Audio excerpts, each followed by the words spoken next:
పొట్టు మినపప్పులో వేడినీళ్ళు వేసి చేసిన ఈ రెసిపీ మార్నింగ్ బ్రేక్ఫాస్ట్ గాను ఈవినింగ్ స్నాక్ గాను చాలా రుచిగా చాలా టేస్టీగా అయితే ఉంటుందండి.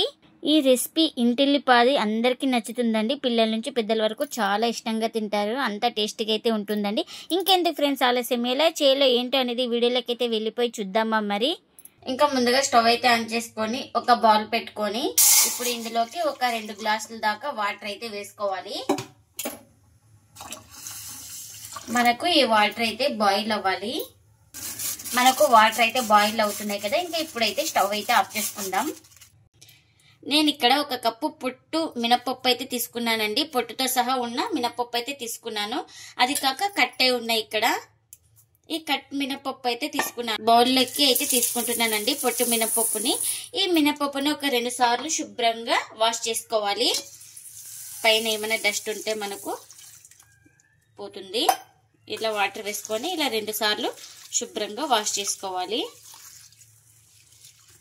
నేను ఇక్కడ పొట్టు మినపప్పు అయితే తీసుకున్నానండి. హెల్త్ కూడా చాలా మంచిది అనేసి. ఇంకా 2 సార్లు బాగా శుభ్రంగా కడుక్కొని వాటర్ అన్ని వంపేసుకున్నాక ఇందులోకి మరిగే నీళ్ళు అయితే వేసుకోవాలి.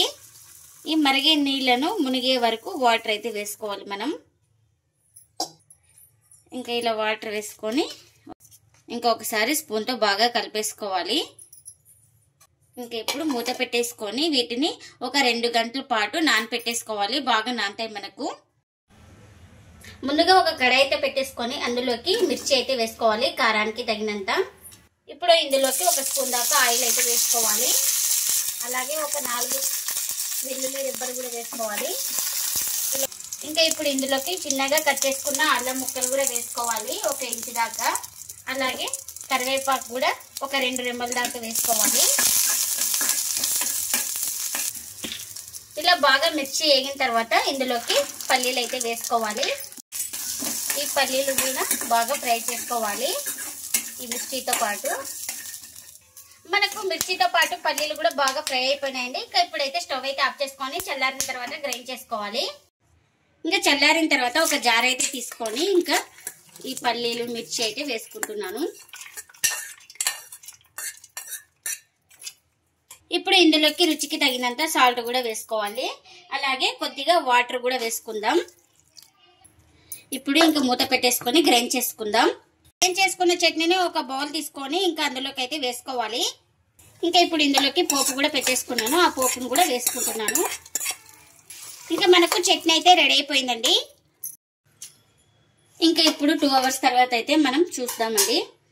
ఇంకా మనకు ఈ మినపప్పు కూడా బాగా నానిపోయింది చూడండి. పొట్టు కూడా సెపరేట్ అయింది కదా. ఇంకా మనం వాటర్ అయితే వంపేసుకుందాం. పొట్టుతో సహా గ్రైండ్ చేసుకోవాలి. ఇంకా ఇప్పుడు జార్ అయితే తీసుకొని ఇంకా ఇలా వాటర్ అయితే వంపేసుకున్నాం కదా. ఈ మినపప్పుని ఇందులో అయితే వేసుకోవాలి. ఇంకా మనం ఇక్కడ కొద్దిగా వేసుకుంటూ గ్రైండ్ చేసుకుందాం. నేను ఇక్కడ వాటర్ వేయడం లేదు. ఇంకా మూత పెట్టేసుకొని గ్రైండ్ చేసుకుందాం. నీళ్ళు అవసరమైతే వేసుకొని కొద్దిగా గ్రైండ్ చేసుకోవాలి. ఇంకా గ్రైండ్ చేసుకున్న మినపప్పు పేస్ట్ని అయితే ఒక బౌల్ తీసుకొని ఇంకా ఇందులోకి వేసుకోవాలి. మెత్తగా గ్రైండ్ చేయకూడదు. అక్కడ కొంచెం పలుకులుగా ఉంటే మనం తినేటప్పుడు పంటికి తగిలితే చాలా టేస్టీగా అయితే ఉంటుంది. మనం ఈ పొట్టుతో సహా గ్రైండ్ చేసుకుంటే మనకు ఎన్నో పోషకాలు ఉంటాయండి ఈ పొట్టు మినపప్పులో. అందుకనే పొట్టుతో పాటు వేసుకుంటున్నాను. ఇంకా ఫస్ట్ కూడా కొంచెం వాటర్ అయితే వేసుకొని గ్రైండ్ చేసుకున్నాను, గ్రైండ్ అవ్వదనేసి. ఇంకా ఇప్పుడు కూడా ఇక్కడ కొద్దిగా వాటర్ అయితే వేసుకొని ఇంకా దీన్ని కూడా గ్రైండ్ చేసుకోవాలి. ఇంకా ఈ పేస్ట్ను కూడా ఇందులోకి వేసుకోవాలి. గ్రైండ్ చేసుకున్న మినపప్పు పేస్ట్ని అయితే ఇప్పుడు ఇందులోకి రుచికి తగినంత సాల్ట్ అయితే వేసుకోవాలి. ఇంకా ఇలా చిన్నగా కట్ చేసుకున్న అల్లం ముక్కలు, అలాగే మిర్చి, అలాగే ఆనియన్స్ వీటిని కూడా వేసుకోవాలి. మనకు ఎన్ని కావాలంటే అన్ని వేసుకోవచ్చు. ఇంకా ఇప్పుడు ఇందులోకి 1 స్పూన్ దాకా జీలకర్ర కూడా వేసుకుందాం. ఇంకా అన్ని వేసుకున్నాం కదా. ఇంకా బాగా కలిపేసుకుందాం. ఇలా ఒకసారి బాగా కలిపేసుకొని ఉప్పు చెక్ చేసుకోండి. తక్కువైతే ఇంకా ఇప్పుడే వేసుకొని సరి చూసుకోవాలి. నాకు ఇక్కడ పిండి అయితే పర్ఫెక్ట్గా సరిపోయింది, వడ షేప్ అయితే వస్తుంది.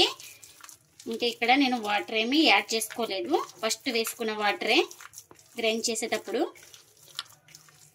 ఇలా బాగా కలిపేసుకున్నాను. ఇంకా ఇప్పుడు కొంచెం చేతికి తడి చేసుకొని మనకు ఏ సైజ్ కావాలో ఆ సైజ్ పిండి ముద్దను అయితే తీసుకోవాలి. ఈ పిండి ముద్దను తీసుకొని ఇలా రౌండ్గా వేసుకొని ఇంకొక అరచేతి మీద ఇలా బాగా ప్రెస్ చేసుకోవాలి. ఇలా ఎక్కడ క్రాక్స్ లేకుండా బాగా ప్రెస్ చేసుకొని ఇక్కడ మధ్యలో హోల్ అయితే పెట్టేసుకోవాలి. ఇలా మనకు వడ షేప్ లాగా రావాలి. ఇలా రావాలి మనకు.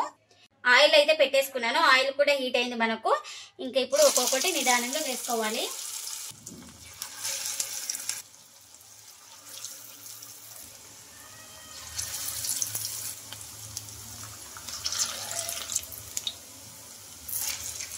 మనకు కడాయికి ఎన్ని పడితే అన్ని వేసుకోవాలి, వెంటనే కదపకూడదు. ఇంకా 1 నిమిషం తర్వాత అయితే బాగా కాలిన తర్వాత ఒకవైపు ఇంకొక వైపు అయితే టర్న్ చేసుకుంటున్నా.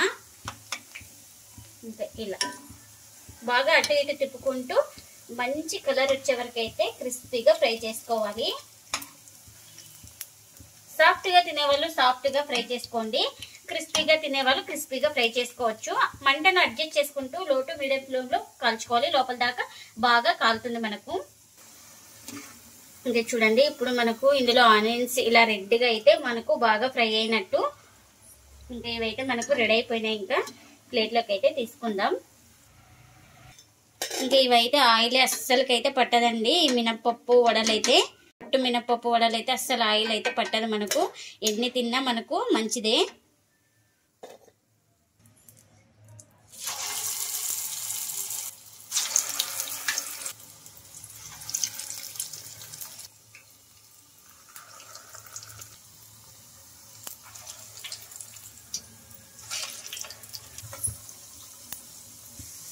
ఇంకా ఒకవైపు బాగా కాలిన తర్వాత ఇంకొక వైపుకి అయితే టర్న్ చేస్తున్నాను.